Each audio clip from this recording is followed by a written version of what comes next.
Hi friends, thank you very much for joining. Today we're gonna chat about how to learn software development, and I'm pretty sure that all of you being here on my channel, you are interested in this subject, because why you are here is of course to learn Java, which is software development. Of course, it's not only Java that I'm teaching on this channel, but it's all of them Java related in general, software architecture, software development, and so on, and they are pretty much linked one to the other.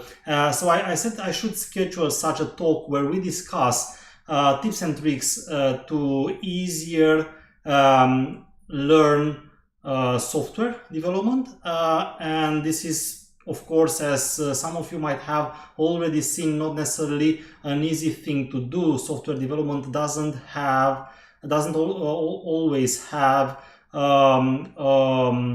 lean learning curves. Sometimes can be very difficult, sometimes it can be tough.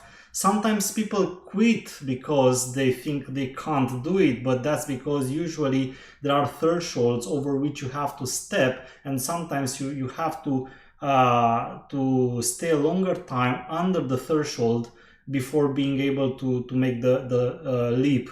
And that can be challenging, and that's what we want to discuss today. And please, if you are here with me today, you have a live chat there. Don't forget to start your discussions, share your opinions, and ask your questions. If you are watching this event recorded, then you of course can anytime leave the comment in the comment section. Find me on Twitter, find me on LinkedIn. I'm here for you guys, as I've been for the past years, and I will try to help you as much as I can. I have kind of a presentation just to make things a little bit more interactive, but you will be the ones to make the discussion as much interactive as possible by putting your questions in the live chat. I will share the things that I have in mind throughout my experience. It's over a decade since I'm teaching Java, and when I say I'm teaching Java, I mean it's from students up to big corporations. So I've been teaching at the enterprise level, I've been teaching at the university level. I have a large experience in teaching, especially Java technologies and software engineering, and of course, I have also more than a decade experience as a software developer myself. So that actually means that I'm not only specialized in how to teach things that I know from books. Usually the things that I teach are from my own experience, combined with what I learn from others, combined with what I learn from books, video tutorials, and other stuff like that. I hope you will enjoy our discussions. So what I prepared for you, what I want to start with is, where can you start learning details from? Which are your learning sources? There are different types of learning sources. You have to know how to use them properly, and which are the, of course, advantages and disadvantages of each kind of learning source. And then furthermore, discuss a bit of advice in regards to the patterns and anti-patterns in teaching, stuff that you need to do to be sure that you are on the straight path to achieving your goals, and basically learning what you want to learn as fast as possible, depending on where you are, because it really depends also. The approaches that you apply, they depend also on your experience. So if you are getting started now and you maybe know nothing about software development, then it's a different approach that I would suggest you take, rather than if you already have some knowledge, maybe you are an intermediate level developer, you have already stepped over the junior level, and definitely you have different approaches, different sources of learning that you will invest more time in case you are a senior developer or a consultant. So see, it's quite a difference on how you should apply and how should you use the various sources you have. And we will discuss these sources, and I will tell you how I used these sources throughout my career, and what I think I did well, what I think I should have done better. Maybe I did, maybe I made mistakes, maybe I could have done it better at some point, and that's basically what I want to discuss. And then throughout the time I will also read some of your comments, and then I will also try to answer your questions. So thank you very much for being here with me and leaving your questions in the live chat. Good. Let's see which are the main various sources. I see some of you already mentioned some different sources that you have. For example, I see LeetCode. In the chat, of course, you have different places where you can train, or for example on algorithms, but remember that algorithms are actually a little bit, a mini part of the software development. They can help you with achieving specific goals. Like, for example, if you want to apply to a company, to a large company like Google, and I had a nice chat a few months ago with one of my friends who is now working for Google and has been in an internship at Google actually twice. And you can listen to that conversation that tells you more about how an interview is for such a company. You will see that they put a big accent, for example, on algorithms and data structures. But remember that it's not necessarily that. So it really depends on what exactly job you want to apply. But now I'm not going to discuss about a specific objective like applying for a job. In this video I want to tell you how to learn. And yes, I know what you are thinking. It depends for what exactly objective you learn, because of course it can be different if you learn for a certification like OCP, for example. Then you will have to learn a lot of crap. Okay, I had to find a word that is also not too harsh. But there is a lot of crap in there that you have to learn, and that will not necessarily help you as a professional. So when you study for certification, you learn a lot of details that you will not only not use, you will see that many books and specialists advise you really not to use. So you will learn a lot of things that are not necessarily really helpful, but you have to learn them if that's your objective. And to be honest with you, certifications are fine. So especially for a beginner, certifications have their own purpose. One of them, which I also already mentioned in other videos, is to help you, especially if you don't have a technical diploma, the technical university studies. You can prove that you are really interested and you know what you know using a certification. Such an achievement will be really helpful for you in such a situation. But the learning itself will be changed to exactly the objectives of the certification, which might or might not in the end help you.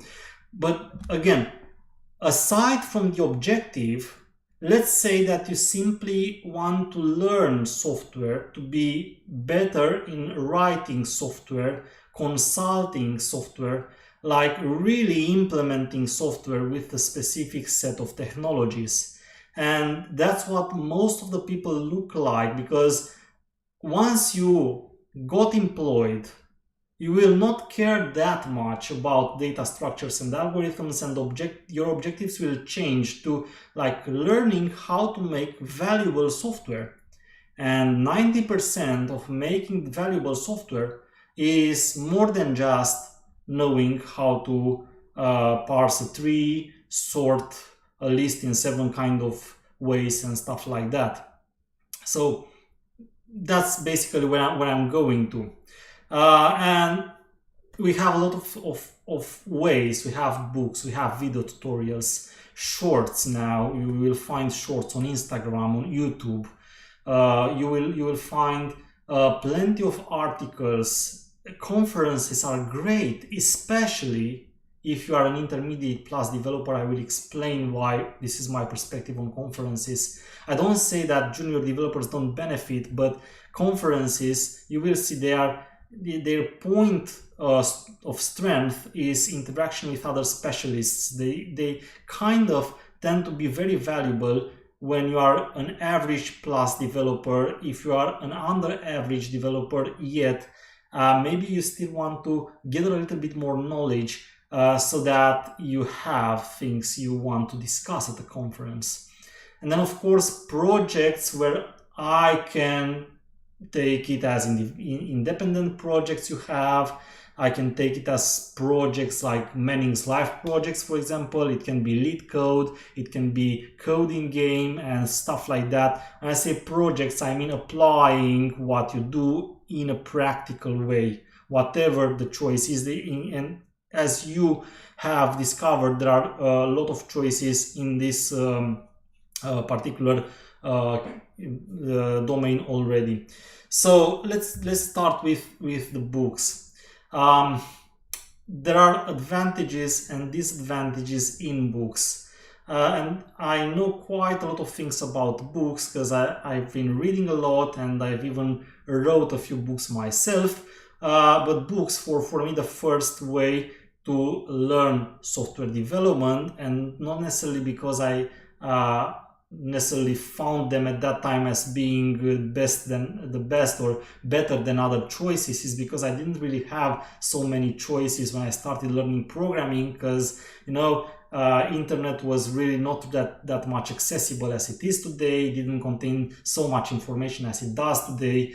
So mainly books were the thing at that time when I started learning software development. Now we have a lot of alternatives. We have many other alternatives than books, but they still have advantages over other possible learning material out there that you can use. And one of the things that you will observe with books is that they in general are easier to skim.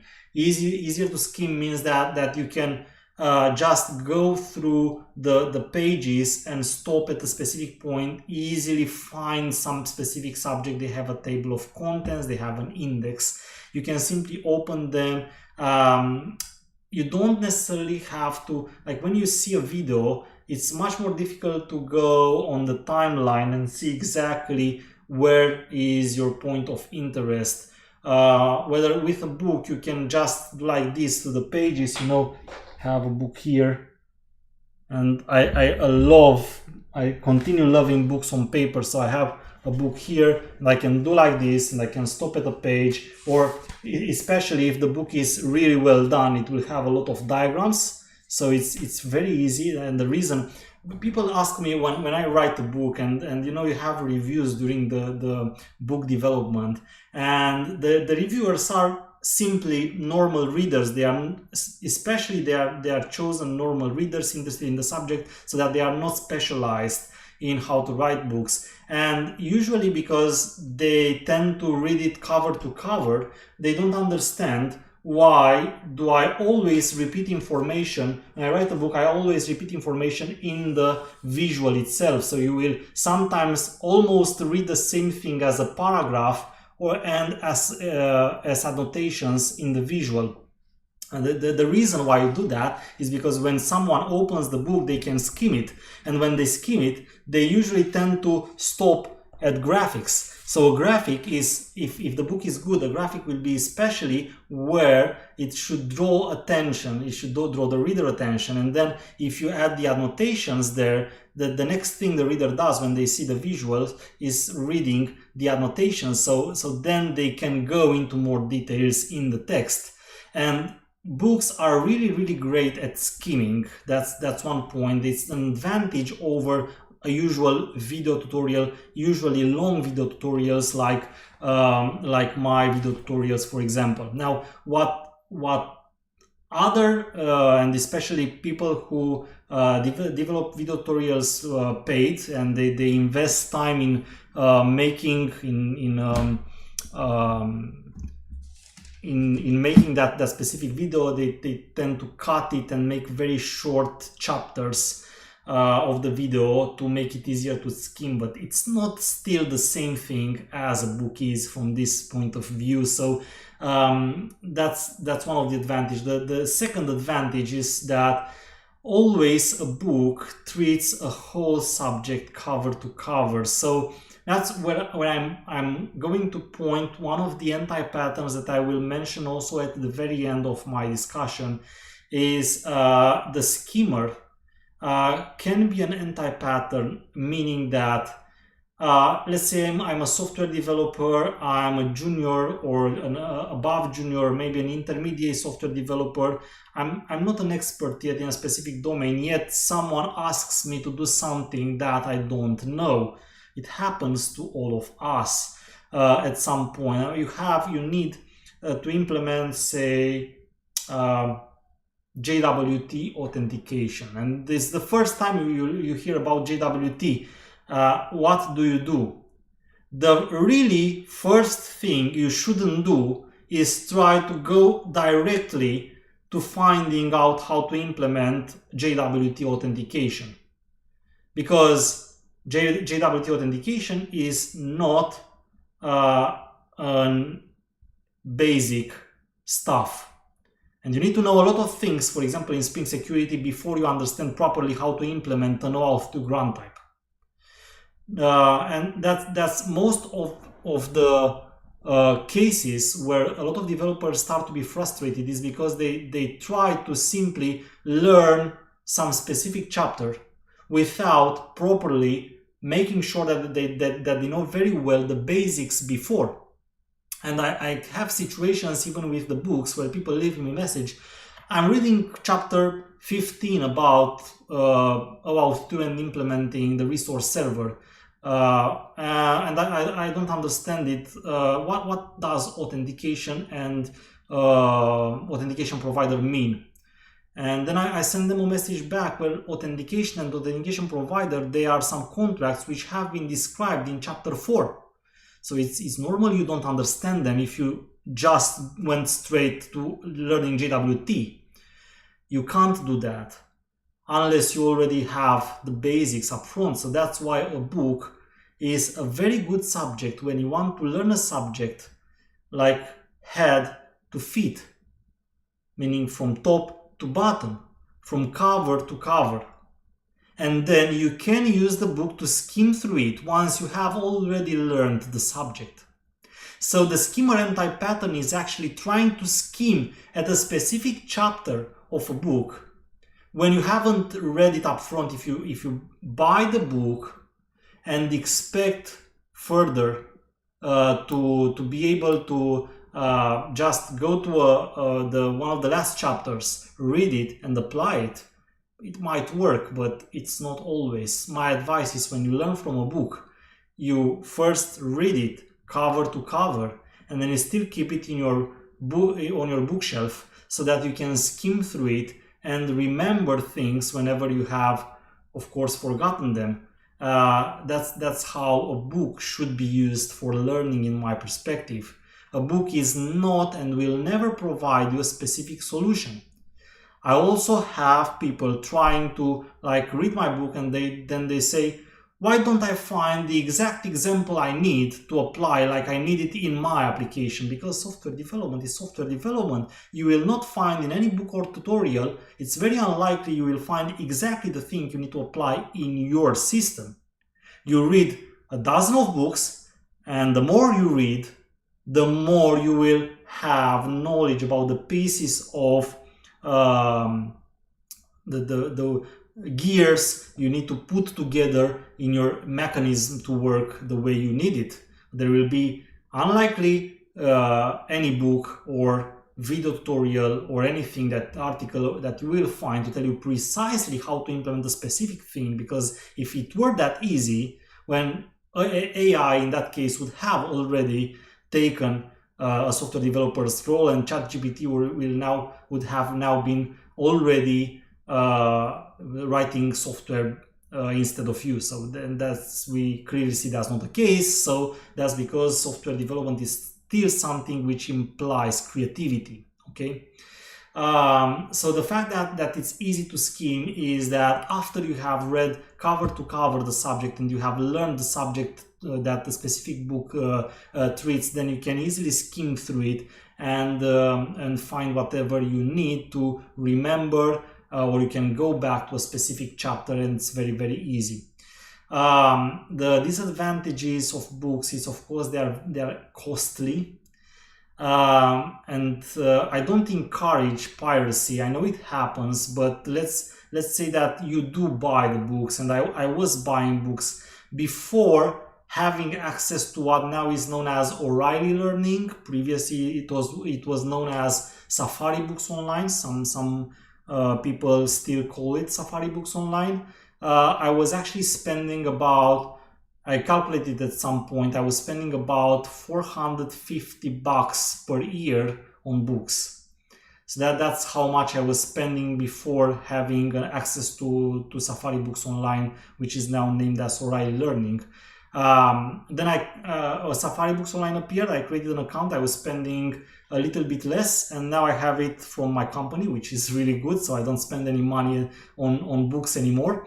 But it's costly. Now, I do read a lot, so I was anyway spending a lot of money. So if you do the same as I do, if you read a lot, then you might think about the advantage of having access to a library like Safari Books Online, O'Reilly Learning, sorry, now is the name, because it's cheaper to buy a yearly subscription rather than buying the books yourself, and it gives you the opportunity to skim through a lot of other books to see if they are good enough for you. So you don't only have access to, if you spend $450 on, let's say, 12 books per year, you only buy those 12 books, which you might skim or read.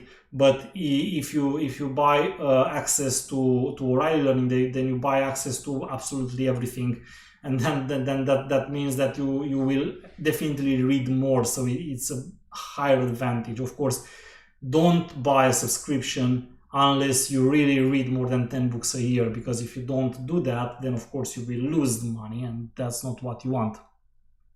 The Q&A session is throughout basically our discussion, so please leave the questions in the chat, and from time to time I will stop and answer your questions. So please do leave your questions in the chat, and I will make sure I will tell you my opinion on every one of them.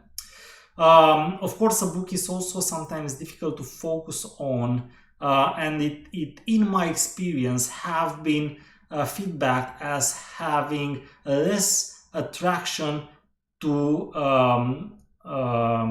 reading than to video tutorials, and that's why video tutorials always seem to be more attractive to developers, even if they are more difficult to skim. They still treat a whole subject. And if I'm going to the next one,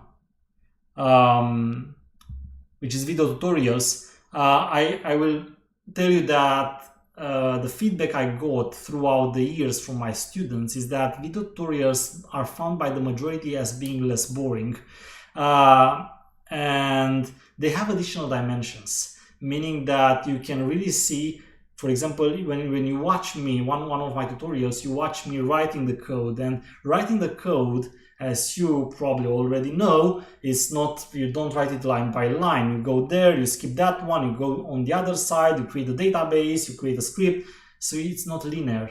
A book can't give you that dimension, for example. Can't give you the way the developer interacts with the code. The way they write the code is something which is really important, and is closer to what production like working feels. So a video has additional dimensions, plus the interaction itself. So you can see me now.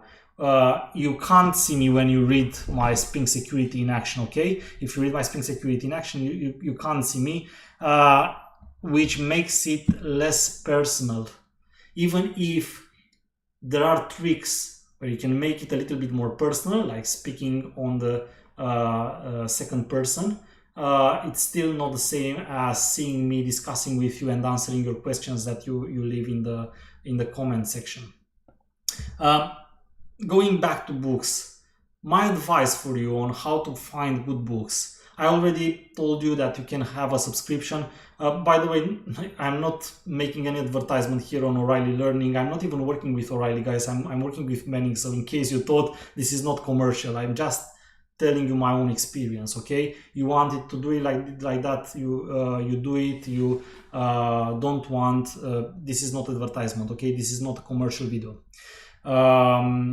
So whenever you want to find a good book, say you don't have the possibility to skim through books because you don't have a subscription to any kind of library, then what you can do is to go to already known authors. And sometimes you have to give a chance to authors that are not necessarily known already, of course, because authors have to start somewhere, and there will always be a first book that they publish. So that doesn't mean it's not a good book. And that's why a second point is going through known publishers, because usually a known publisher like Manning, O'Reilly, A-Press, Addison Wesley, they will have a good development process, and it's more likely that you will find a good book rather than trying to learn things from a self-published book, for example. And that's why when I even advise starting authors to start with a publishing house, because you can learn a lot of things from the development process itself, even though, of course, you will earn less money. But usually when you are an author, money is not what you write the books for, because if you want money as a software developer, there are 1,000 of other ways you can use to earn money. Okay, so that's basically what I recommend you. And then of course it's feedback. You see feedback on Goodreads, see feedback on Amazon, see feedback on O'Reilly Learning. You find the feedback and you see if it was or not helpful for others. And if a book, guys, has 4+ out of 5, that's a good book. There will unlikely be a 5-star book. There will always be something that doesn't apply to everyone. But if you find books who are 4+ stars, those are usually very good books that you'll definitely learn something out from them. So I would say leave your feedback and try to target 5+ star books, because usually if it's a 4+ star books, if it's between 4 and 5, then it means it's a good book. Let's see what other questions do you have. So any database query optimization video incoming, not the subject of the video, sorry for that. I will answer you in a comment or stuff like that if you ask me a question. ChatGPT is not aware of Spring Security 6. Yeah, probably, but again, not the subject of today's discussion. Cyber Monday, I'm not sure what that is, but I will check it out. Thank you for letting me know. Anyway, I guess it's still something like a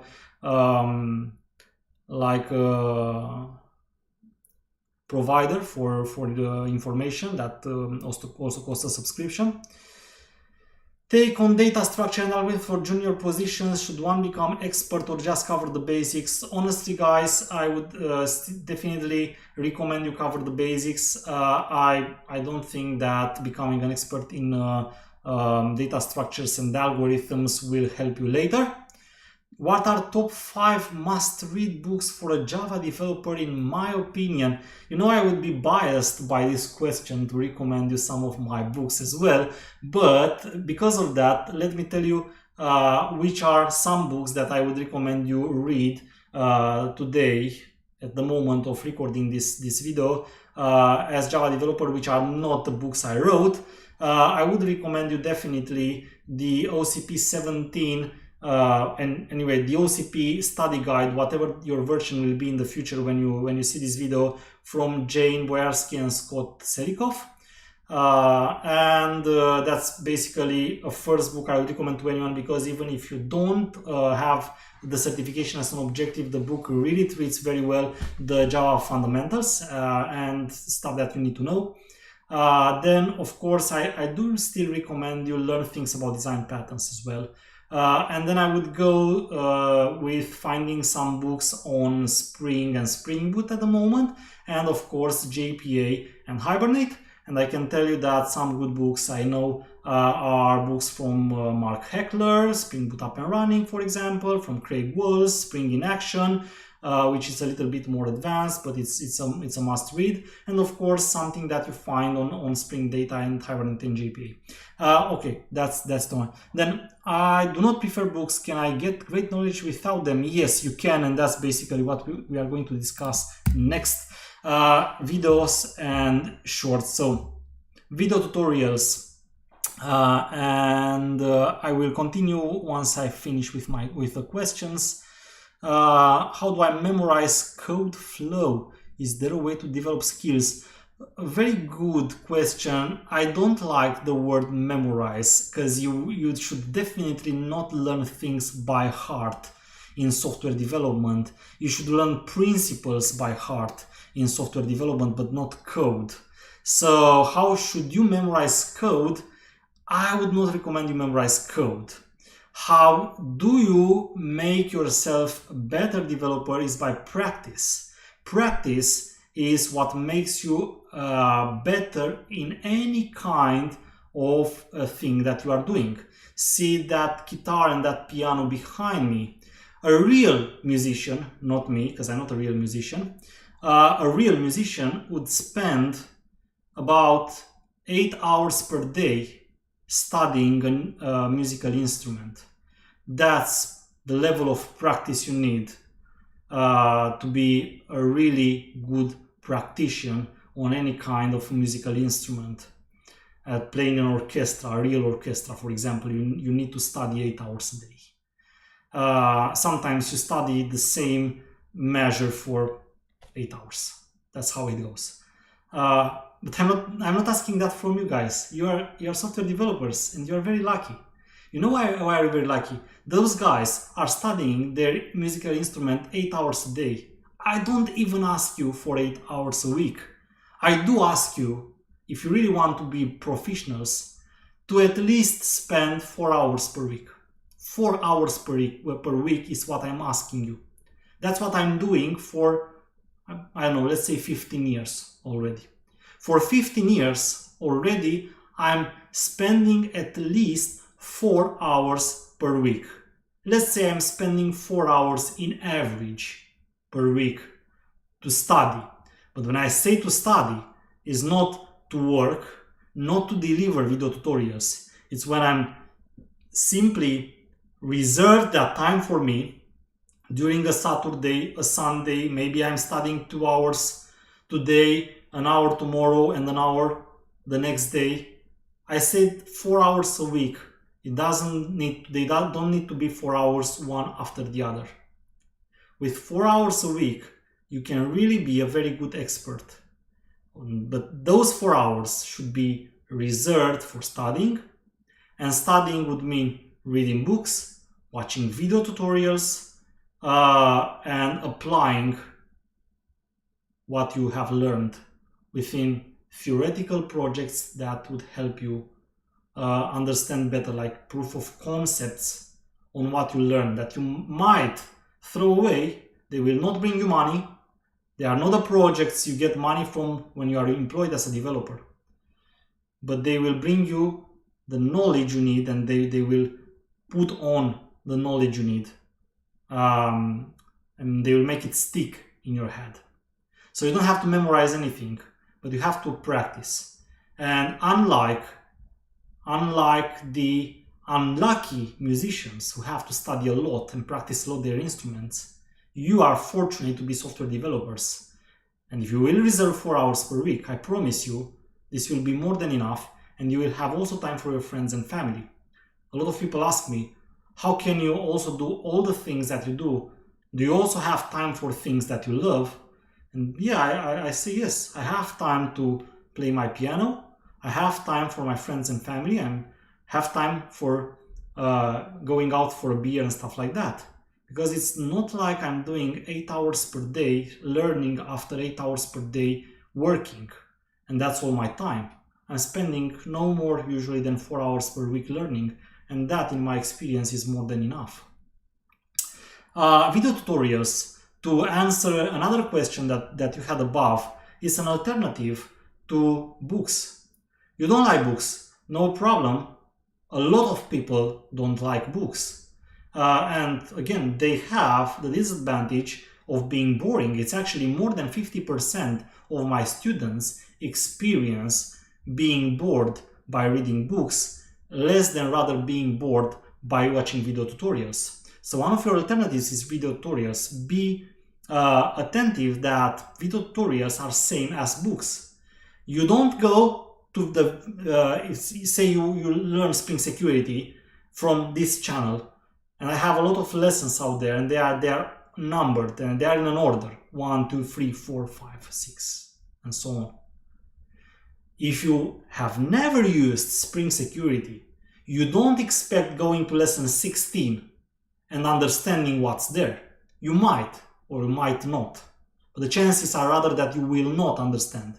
And yes, I know your employer asked you to implement JWT authentication and you don't know how to do that, but unfortunately it's less likely that you will just search JWT authentication. You will find Laurentius' video and whoever else's video, and you will learn how to do that.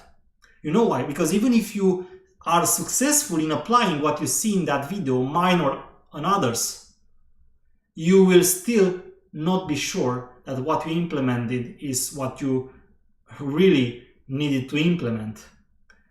Because that solution you have implemented might not be the right one, and you cannot know that unless you know well how the mechanism works. And to know well how the mechanism works, you start with lesson 1. So same as with books, video tutorials need to be taken in order, and you shouldn't expect, you will most likely either experience frustration because you don't understand, or you will simply understand something, you will even be able to implement something, but that will not be where it's very, very likely that it will not be qualitative what you deliver.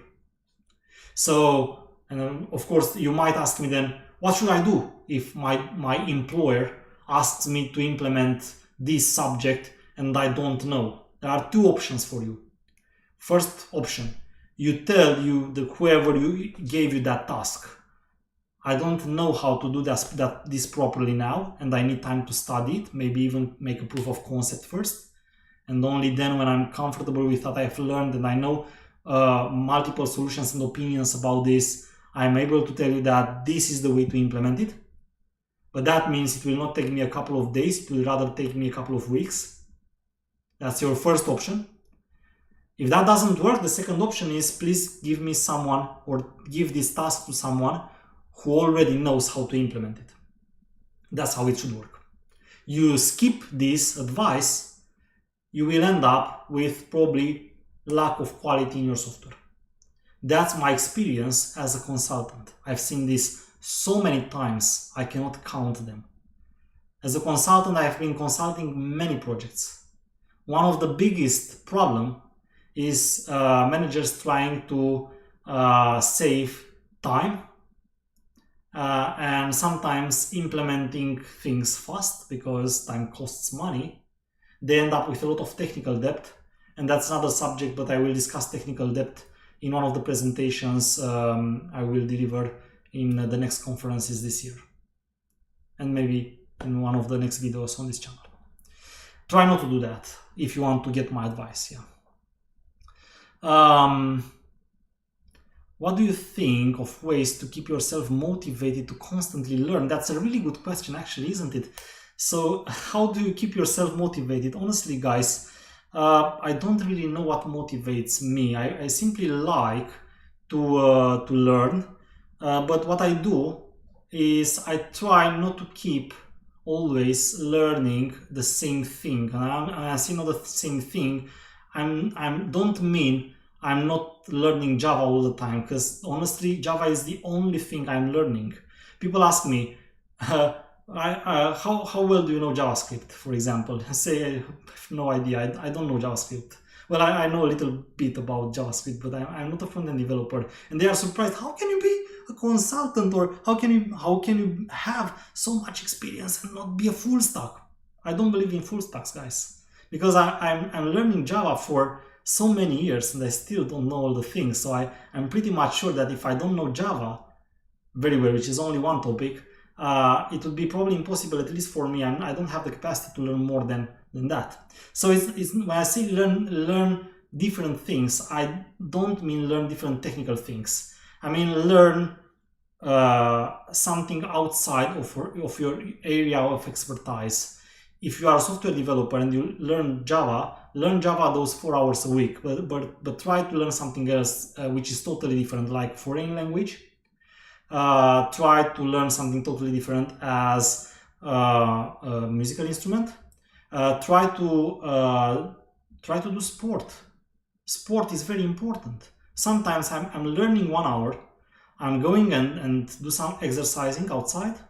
And when I come back, I feel so fresh that I can even learn 1 more hour, which is not planned. So that's sometimes things that make me motivated on learning. But I guess the recipe might differ from people to people. And for some of you, even getting more money, because learning more will basically, in the end, make you value more, and you will get more money out of it. That can make you learn even more. And I've even seen developers who are very impressed by certifications and diplomas, and they simply go and take certifications because that's what they keep them motivated. Very hard to implement design pattern in actual software dev. Any books that show real world usage? Let me think about that. I know what you think, but anyway, I'm not really advising you to like really learn all the design patterns like in the book, the book from the Gang of Four. There are just a few who are really important today, but design patterns are like algorithms. You don't necessarily learn them because you will apply them. You learn them just to somehow modulate your mind to understand better on ways of writing the code. Discount codes for Spring Security in Action at the moment I don't have. I have to disappoint you, but I might have some more for in the next period of time, and then I will of course share them with you on the community section of this channel. So please make sure that you follow me so that you can see when I share some discount codes. How should I be consistent in doing LeetCode daily? I've never tried to be consistent with such a platform, but to be honest with you, I've been very much consistent with Duolingo, which is kind of similar platform, but it's for learning foreign languages. I can't be sure what made me so consistent, but I remember that the best thing that I found was to have a specific time of the day when I was actually trying to do that. And I remember that while I was preparing my coffee, when I was studying with Duolingo, I was studying Spanish and Portuguese. I was simply doing that while I was boiling my coffee, which at some point led me to almost burn the full house, but I was actually studying well Duolingo at the same time.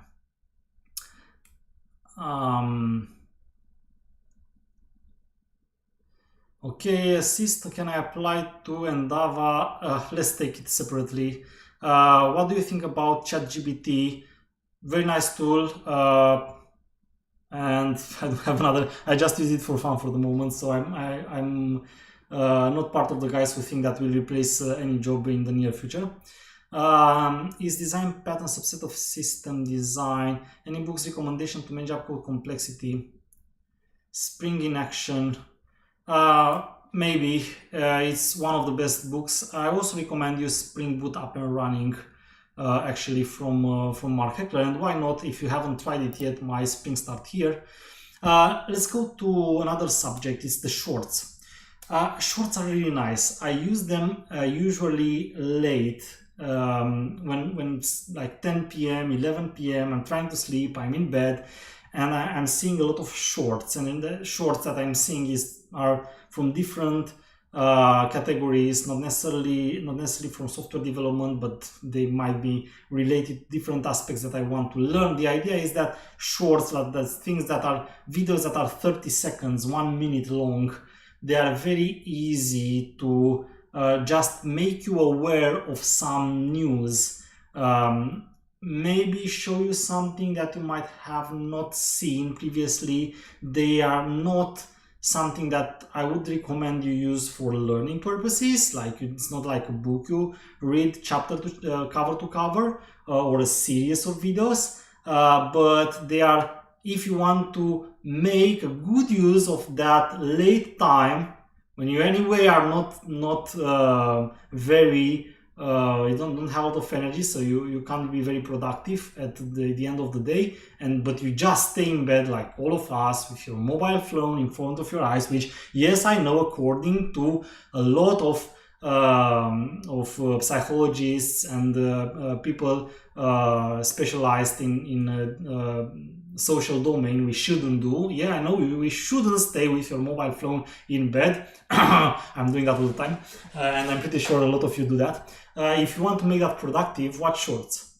Shorts are a really good way of learning. Well, of course, watch shorts which are not related to, I know, my dog running somewhere or stuff like that, or my cat doing something funny. You can watch shorts like that on Instagram a lot for fun. That's fun. You will be amused. You will not probably learn anything out of them, but there are shorts that you can make a good use. You can make yourself still productive even at that time, watching shorts with what appeared in the last Java version. You will find people who produce shorts like Dan, like Nikolai Parlog. They are really nice because you can simply just go through them and you learn something, even if it's 11 p.m. and you are in bed with your phone. Okay, so that's how I see shorts, and I do recommend them. You try that.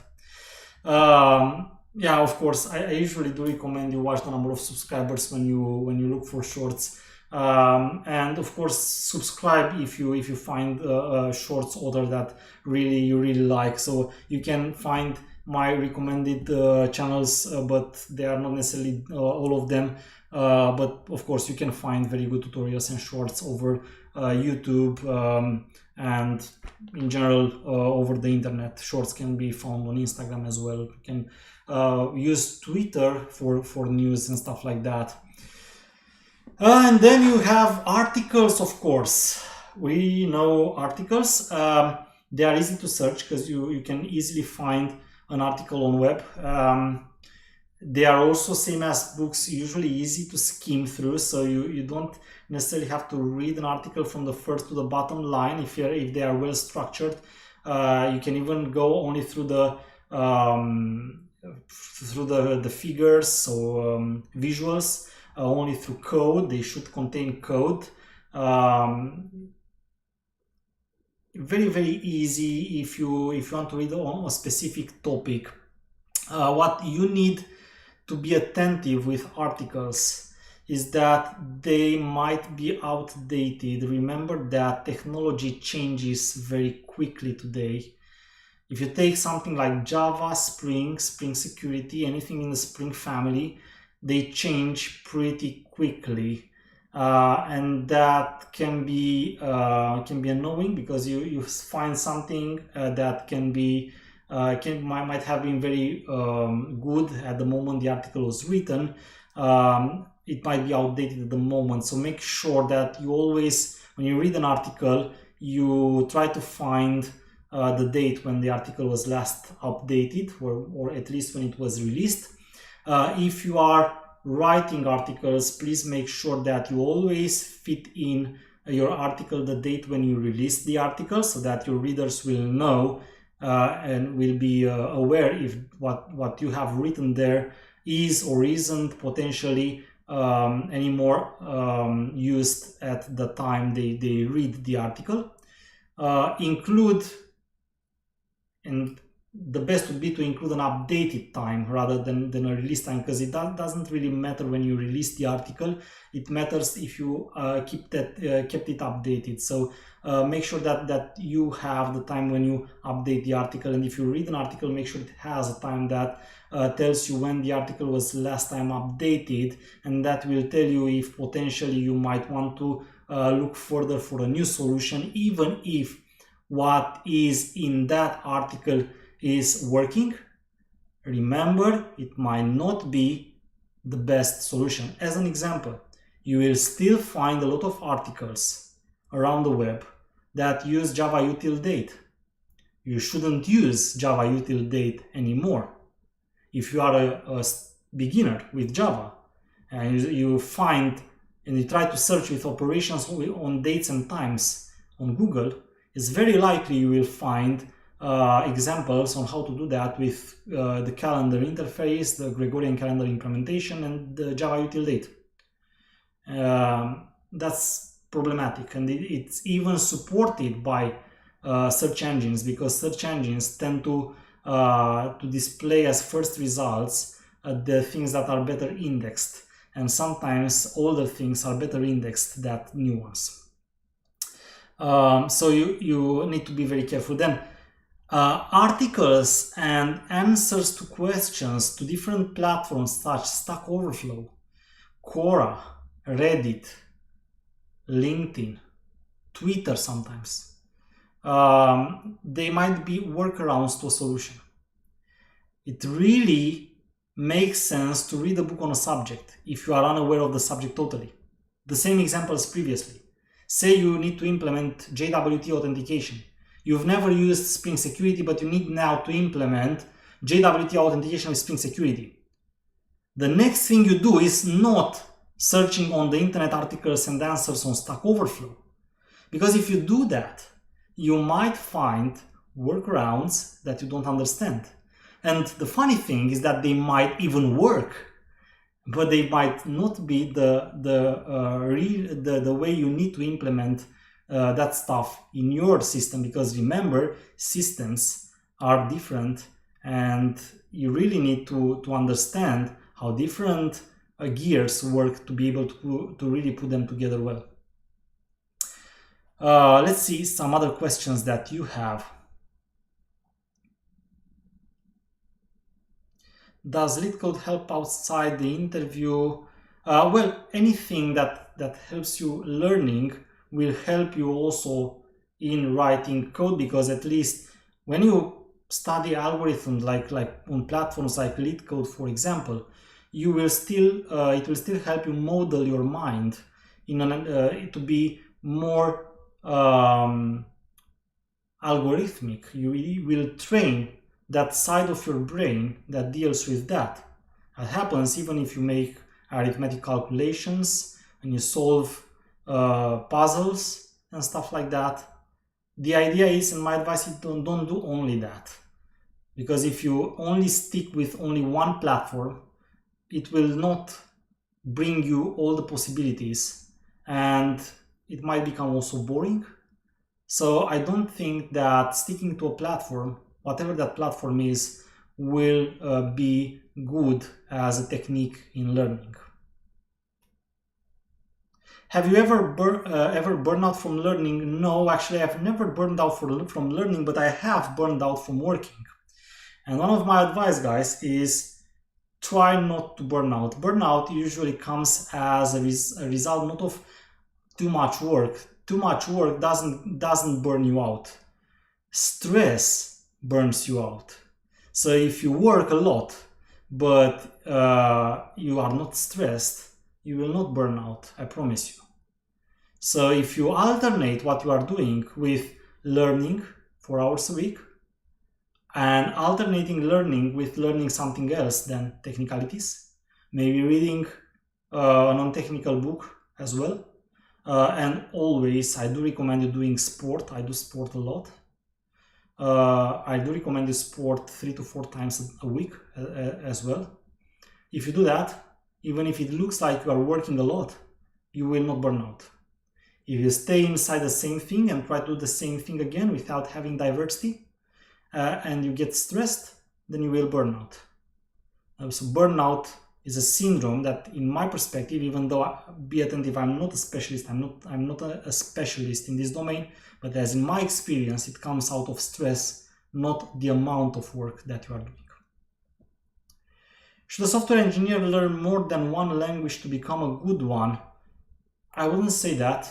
To be honest with you guys, I started with PHP and I quit PHP many years ago. I'm only using Java and a little bit of related JVM related languages such as Kotlin and Scala and Groovy, but I can't say that I'm an expert in Kotlin, Scala and Groovy. I can only say that I'm an expert in Java. And even though I don't know, and I now can only say that I only know one language well, I'm considered to be an expert, and I'm earning quite good money out of that. So in my experience, I wouldn't say you have to learn more languages to be an expert.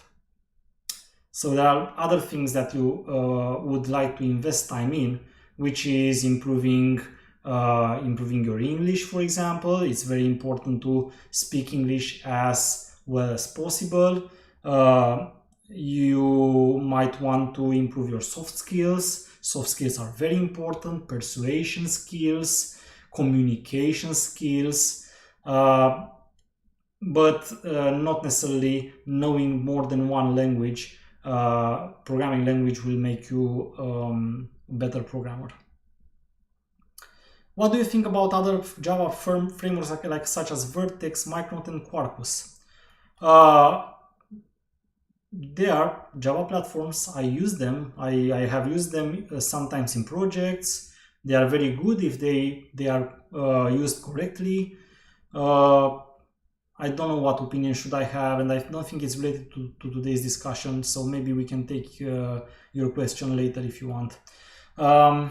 Okay, well, I spent almost 1 hour and I didn't even finish everything that I wanted to say, so let me try to go a bit further and at least finish all my discussion. Please continue leaving your questions, even if I might not be able to answer them all. I'm pretty sure that you will have questions afterwards as well. You can leave them in the comment section, and I'm very happy to be here with you. And if you want, we can anytime schedule a different session as well. So articles such as books as well, I do recommend you try known publishers and authors. For example, I like Java Magazine, for example. I have specific magazines that I'm reading, sometimes even from different countries. For example, Linux Magazine France is something that I have read quite a few years. And of course, try to make sure that the article you read is written by someone who knows what they are doing. They have they proven experience somehow. Okay, using articles same as questions and answers on Stack Overflow, Quora, Reddit, and so on. They should be for learning, not solving things. Remember what I told you earlier. You have an issue and you don't know how to solve it. You don't simply just find the first solution on web, which is in either an article or a Stack Overflow question, and you apply it and you expect it's the best for your case. It might be a workaround. It might be good, but you have also good chances that it's not what you should have applied.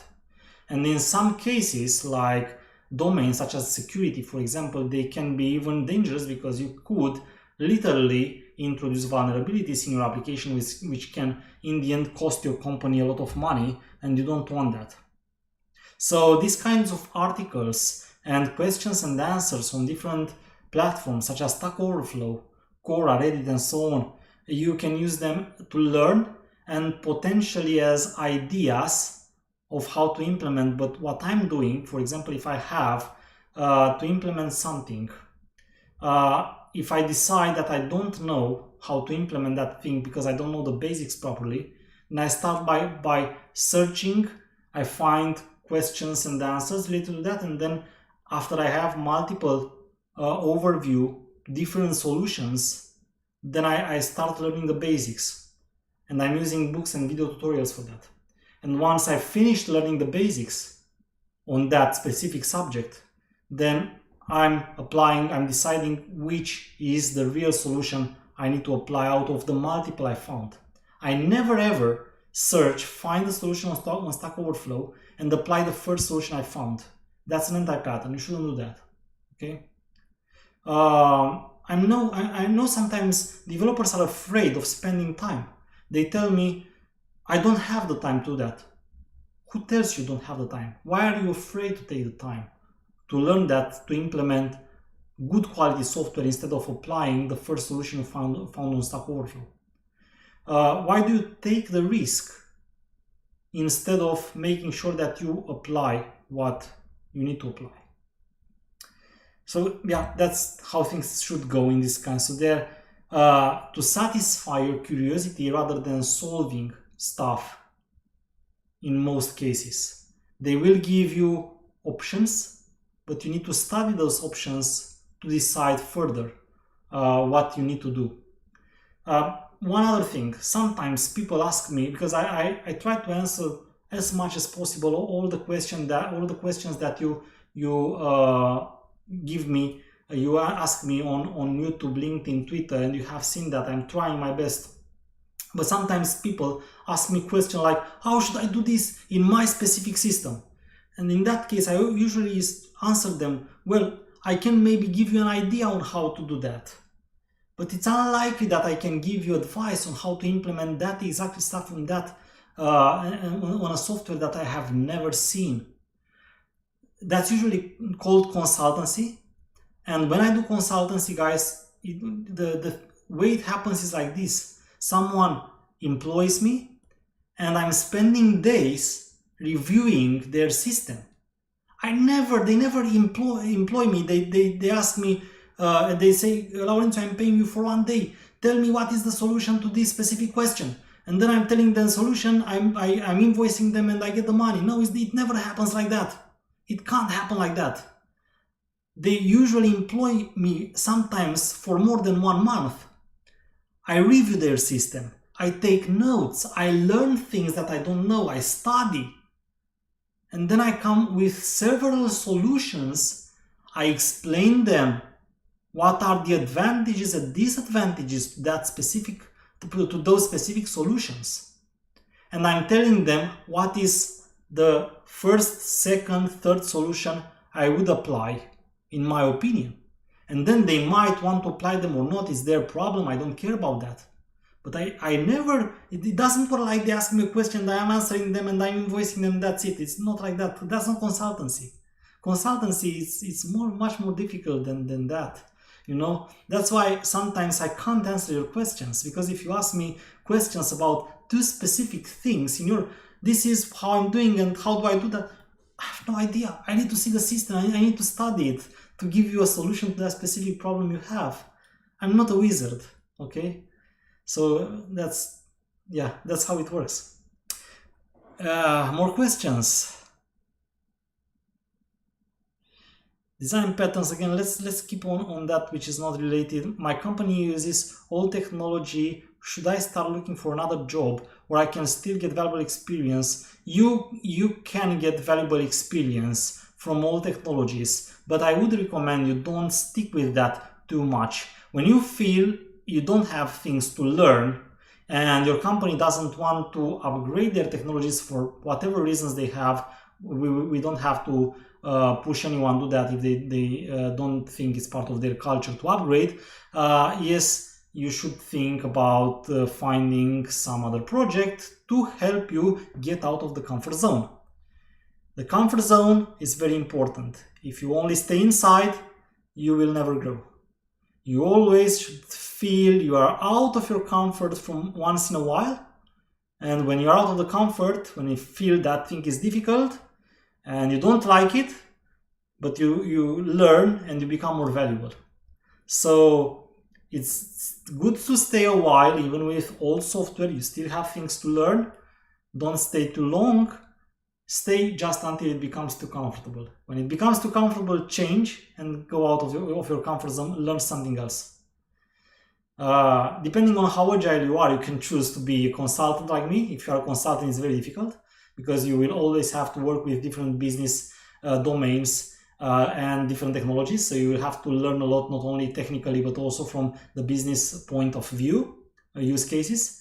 But at least even if you are not agile, very agile, you are more static, you should still not become too static in one, and you should still get out of your comfort zone. That's learning. You can't do learning without getting out of the comfort zone.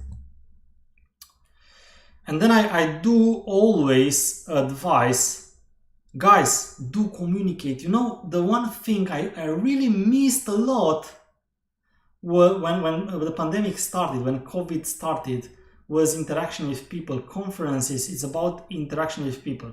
Conferences usually is for mainly intermediate plus developers who already have some knowledge and they want to share their knowledge and learn more. But the conference is all about communication, seeing people face to face, having a coffee together, asking questions to others, learning from them and sharing your experience. While conferences have sessions where some speakers, such as, for example, I do as well, deliver specific topics, try to teach specific things.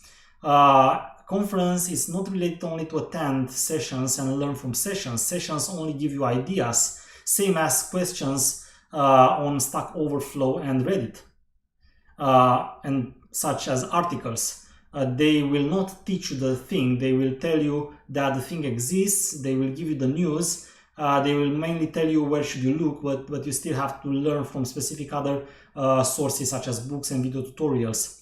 But the key point of a conference is communication, and I do recommend you once or twice a year go to conferences, speak with others, take a cup of coffee, a cup of tea, discuss with them, ask them questions, tell them about what's your pain, tell them what bothers you, learn how they deal maybe with the same thing that bothers you. Maybe some deal with the same problem and maybe they deal better with the same problem than you do. Learn from them how to deal with that specific problem. That's what conferences are, to get inspired, talk to people, find ideas, and then learn more after that.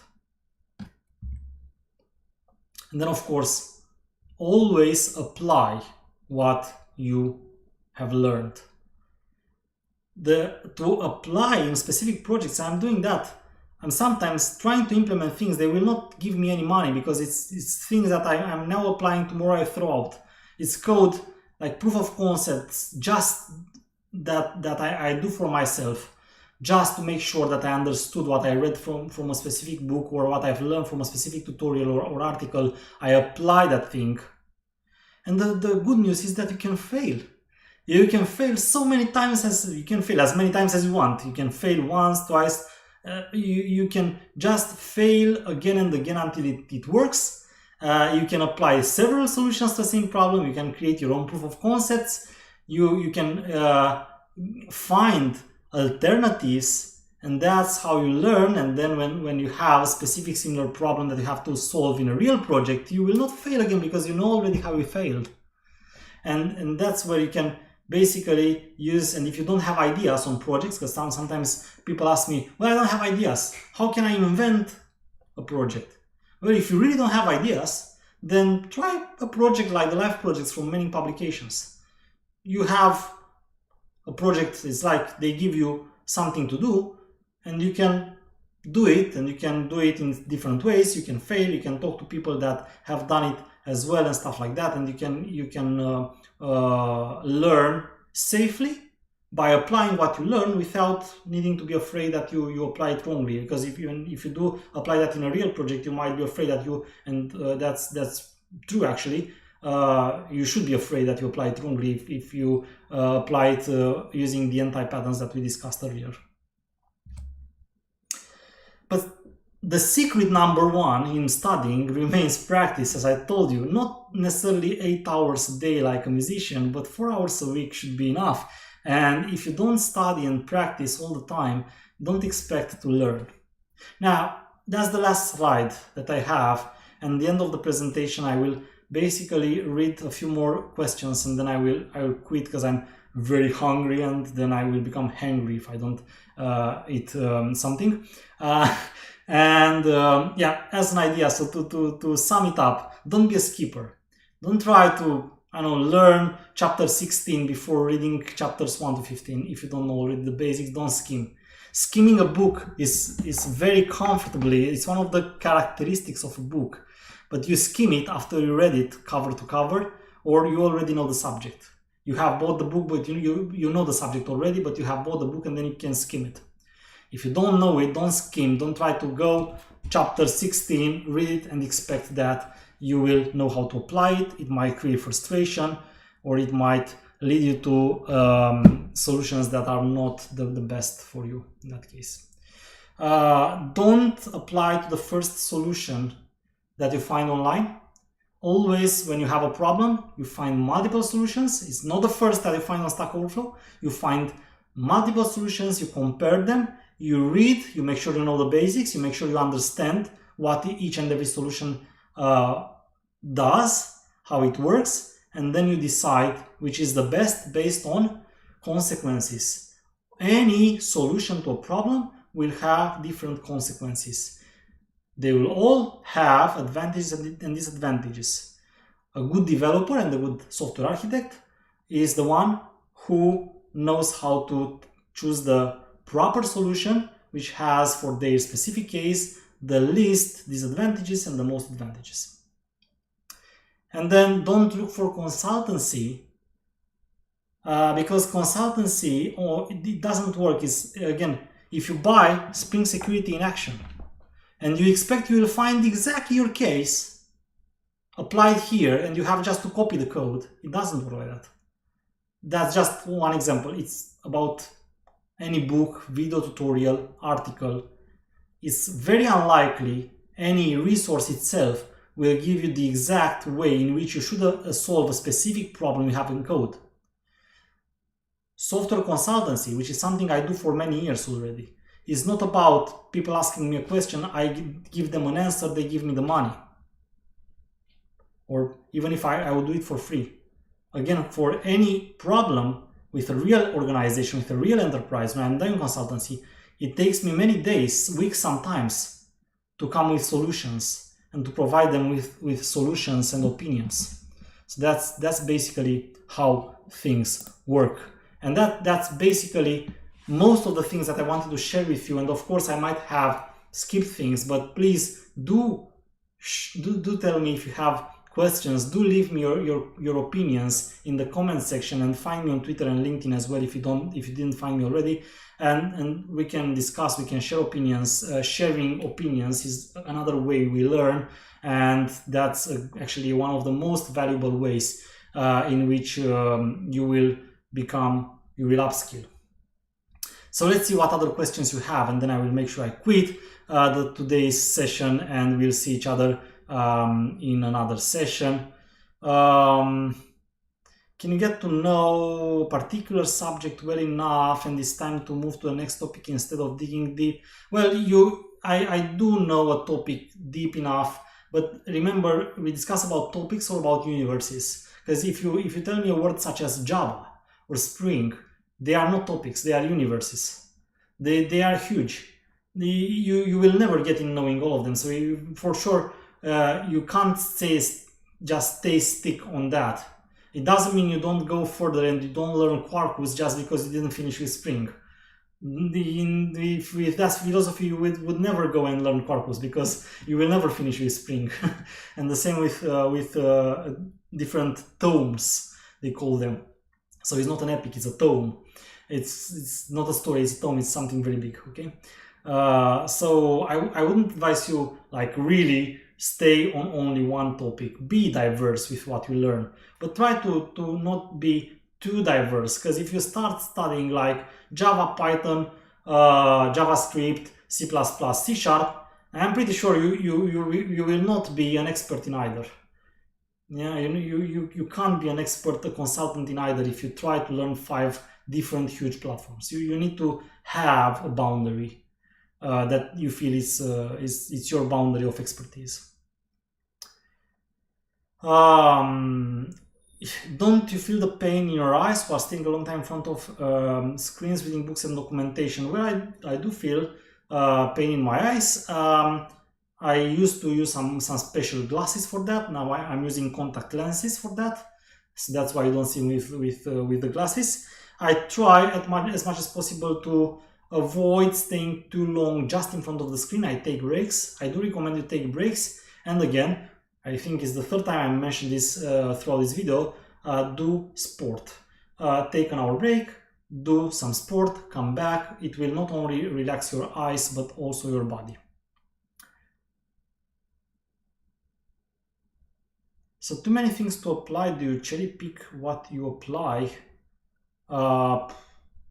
Applying in what? I do apply everything that I have told you today. I'm not sure if I'm cherry picking anything, but the advices that I gave you today are actually from my experience, and that's basically what I'm applying. And that's basically, I think, all the questions that I've seen in chat. But again, you can still continue leaving me questions in the comment section. And guys, thank you very much for being here. I hope you found this discussion useful. Continue to let me know about your opinions, about your topics that you want to discuss about, and continue subscribing and telling your friends to subscribe to the channel as well. Until next time we meet, I'm waving goodbye, and thank you very much again for being here with me. Have an excellent time for studying further.